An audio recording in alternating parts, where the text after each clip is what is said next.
came. Okay, excuse my look, excuse my room, excuse everything. Let's get you guys back. Okay, I have wanted to film this video for the longest time, but I like to ramble, and every time I would be like, okay, well, I'll just make a note or an outline of like how I'm gonna want this video to go. It just seemed too like I don't know the word, like too structured, and I didn't want it like that. I wanted it to just be genuine. I wanted me to be talking, going with the flow. So yeah, so the title of this video is probably something about self-love or falling in love with someone's potential. I think falling in love with someone's potential is going to be it. I'm not going to go into too many details right now. I think I'm probably going to save that for like when I go into like specifics, maybe for another video, depending on how I feel like this video reached other people. So yeah, so right now I'm living in Las Vegas, Nevada. Sorry, my windows are open. I go to the University of Nevada, Las Vegas. My major is sociology and I'm minoring in journalism and mass media. Boring stuff, but stuff that I'm sure is gonna come up with anyways. So I moved here in August of 2017. I transferred. I did 2 years at my community college in Sacramento, California, and then I'm finishing up school here. Okay, so I met a guy. Isn't that always how it starts? I met a guy. Let's call him Henry. I met Henry in about June, let's say June of 2017. I met him at my job. He ended up, this is gonna be really like not detailed at all until I get to the part where the video is about. Yeah, so I met him. We ended up exchanging he found me on Instagram, and he, you know, we started DMing each other, and I ended up eventually, he asked for my number and I gave it to him. But I had met Henry maybe a year and a half after a relationship that I was in for a large amount of time, maybe 5 to 7 years. I don't exactly remember. So that relationship had really like taken over, the long-term one had really taken over like my life. That was all I pretty much knew. And then it was about a year and a half gap, and then I met Henry, and it was just nice to like have someone, especially after so long. Like, it was really refreshing. But I was also getting ready to move to Las Vegas, so I wasn't looking for anything serious. It was just something nice. It was chill, which I really appreciated, and he was a chill person, so that's how that went. We were hanging out for a few months, maybe about a month or two, about a month. And like I said, it wasn't anything super serious to me. We were just literally like chilling, having a good time. And then he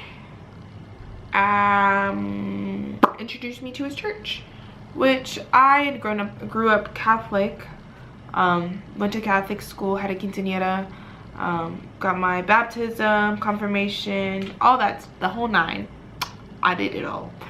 And I, you know, wasn't necessarily like struggling in my religion or in my faith or anything, but oddly enough, about a month prior to meeting him, I feel like my relationship with God had really strengthened. So I was at a pretty good point, or pretty good place in my faith, my life of faith. So I met him. He introduced me to this church, no pressure, which I appreciated. Introduced me to his church, and to me, I went because, you know, I wanted to go for him, like, oh, like, just for him to see, like, oh, like, for him to see that she can also be interested in things that I'm interested in, and like how I would want him to be interested in things that I'm interested in, if that makes sense. So it was like no pressure. He introduced me to the church, and he was like, yeah, you should probably like do a Bible study or something. So I was like, okay. Like, to me, like, it wasn't anything like that big of a deal. Like, I was kind of refreshing to be like exploring other religions. It was really interesting to me. So I took it upon myself to set up my own Bible study. I set it up on my own. He didn't help. He didn't even know about it until after I'd completed it. I texted him afterwards and let him know that I had done the Bible study. You know, that was that. Maybe about less than a month, but almost a month later, I ended up getting baptized in the church. Also my decision. Yeah, and then that was that. And then, you know, it was just smooth sailing, okay? Everything was good, okay? I ended up moving to Vegas in August. Through that time, like I said, everything was fine, smooth sailing. And then maybe a month later, he ended up moving to Vegas. And like I said before, it was like a chill relationship. Like, I didn't want anything too serious because I knew that I was going to end up moving to Vegas anyways. And in my previous relationship, we had tried long distance and it worked for some time, but I just didn't want to get myself involved in something like that, especially when I was moving to a whole nother state by myself, first time joining a sorority, like all this other stuff. Like, I didn't want to add that in there. So yeah, and then he moved out here, like I said, a month after I moved out here, which was kind of odd to me, but then not really, because his father lives in Las Vegas, so that was okay. What else? So while going to this church, I you know, was going on my own. You know, then when he moved out here, we started going together. And there were just things that I started not, I guess, fulfilling the way that they wanted me to, or the way that I was supposed to. Like going to church on Saturdays from 9 in the morning till about 9 p.m. I started having, of course, obligations like with school, with friends, with my sorority that I obviously wanted to take part in. So that would mean that I would miss services, or I wouldn't be there all day on Saturday, Sabbath day.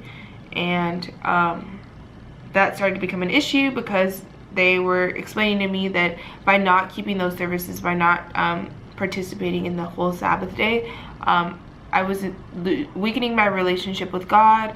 And that was like one of the commandments that God has given, that I was supposed to keep those services, and by not doing so, I would not be able to go to heaven. So it just started getting a little from there. And I was just like, well, like, of course, I'm not denying God because I'm not going, but I also don't want to deny the other obligations that I have. And so, yeah, so things just started getting a little weird, because I didn't want to keep services. I started being a little hesitant, like, as far as like continuing with my Bible studies and stuff like that. So that kind of caused a little bit of strain. By now we were in a relationship, but it started causing like a little bit of strain, and I just wasn't there for it. But we ended up getting married. That will be another video, because that in itself is just something else. Of course, nothing I would have ever thought. But the thing is, it was really hard because Henry without the church, I love him. Like, I love this, Henry without the church. But the church is such a big part of him and who he is, that it's at the forefront, that it would never separate. It's Henry and the church. It's not just Henry. It's Henry and the church. And I'm the type of person that if I'm with somebody and they happen to, you know, be into Star Wars and like super like crazy fanatic, like collector of Darth Vader head, I don't know, like if they have a passion for something and they before me, and then I come into their life, I'm not gonna expect them to get rid of that because I'm not used to it, or it's something different or foreign to me. That's a part of who they are, and who am I to tell them, oh, well, I don't like you doing that, so don't do that. So I was never gonna have, and I knew I was never gonna have, and I knew that there was never gonna be a separation between Henry and the church. But I was still there, obviously, and that's what this is just the beginning to show you how dangerous it is to fall in love with someone's potential. Especially when you know that that bond that that person has with whatever it is so strong that not even you can break it. You just need to get out, because they're not going to change. It's not going to, no, it's not going to, nothing's going to happen. They've already been in this for so long that now all of a sudden because you're there, no, nothing's going to change. So it's just so hard because I really love Henry. And the sad thing I think that I felt, or that I observed for like a large part of this like time of me being in that church and just with him in general, is Henry specifically was really good at clothing. Before he was in the truth, before he came into the church, he was really good at merchandising. In fact, that's what he wanted to like do with school, was fashion merchandising. He had good connects. He worked with like Tyga's like fashion stuff. He was actually doing the thing. Like, he was out there doing his thing, and it was what genuinely made him happy. He was good at it. Even outside of like the church, like when we'd be in normal clothes, he had style. Okay, he was like good. Like, Henry was Henry. Henry was everything I think that I was looking for in a boyfriend, of course.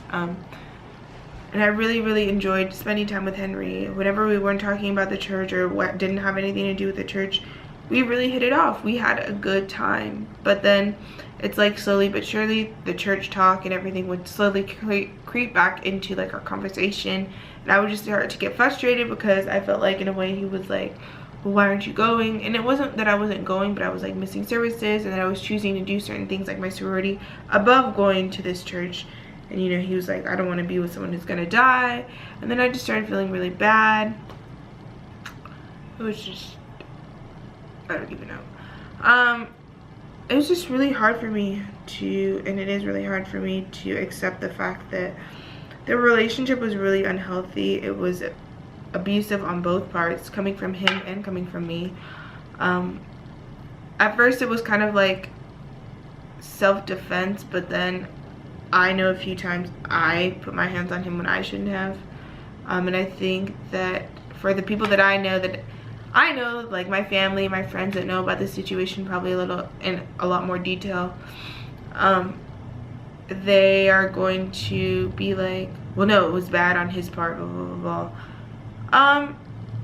Yes and no. Like, I did a lot of things that I probably shouldn't have done, that I probably knew I had enough time or opportunity to get out, but I chose not to.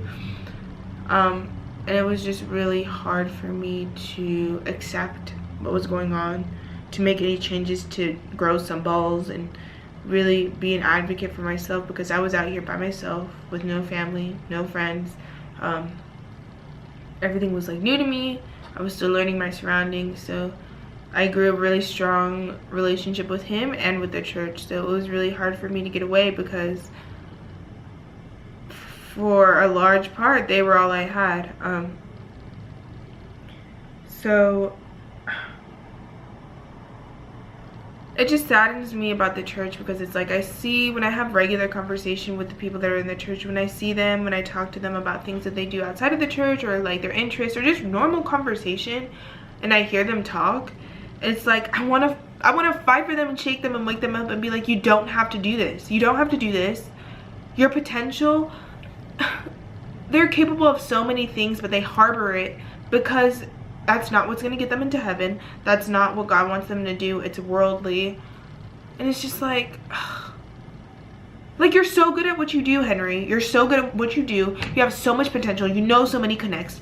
You're in Vegas. Take advantage. You're good at what you do, Henry. Do it, man. Do it. It bothers me because I really love him and I want him to be happy, and I don't want him to feel like he has to sacrifice all this extra stuff, because that's the only way that's going to get him into heaven. And the church has instilled so much fear into their members that like they don't have anywhere else to go but the church. So their interests, whatever made them an individual, is overshadowed by the church. So they're no longer an individual. And it just is so heartbreaking, because it's like, I see that, I can see through it, and I see that they are worth so much more, but they've given their life to this church, that there's no other way out for them. So it just is so sad to me that this has happened, that they feel like they can't be themselves, and that I've let stuff go with Henry so long, like, and it's been so bad. It just bothers me.